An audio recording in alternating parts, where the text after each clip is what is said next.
Une vague de violence populaire a fait des dizaines de morts et des milliers de déplacés depuis 3 jours à Bangui, paralysé par les barricades après une série de pillages.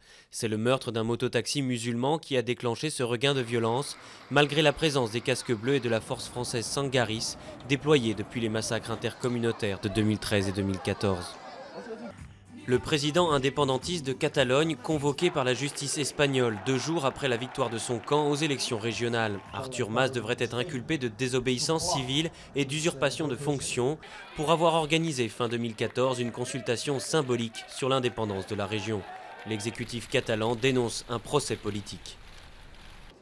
Le dépistage gratuit du cancer du sein sera étendu à toutes les femmes à risque élevé, quel que soit leur âge. La ministre de la Santé a annoncé cette extension au début de la campagne annuelle Octobre Rose, destinée à collecter des fonds contre cette maladie. Jusqu'à présent, seules les femmes entre 50 et 74 ans avaient le droit à une mammographie remboursée à 100%, une fois tous les 2 ans.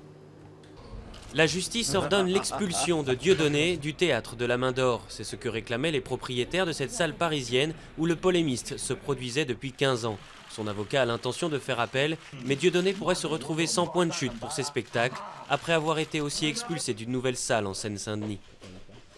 Les trésors des Orléans aux enchères. Pour résoudre un problème d'héritage, les descendants de Louis XIII mettent en vente à Paris quelques 200 œuvres d'exception. Parmi elles, 3 trésors nationaux, le livre de comptes du château d'Amboise qui remonte au XVe siècle, le portrait de Louis XIII par Champaigne et celui de la duchesse d'Orléans par Vigée-Lebrun.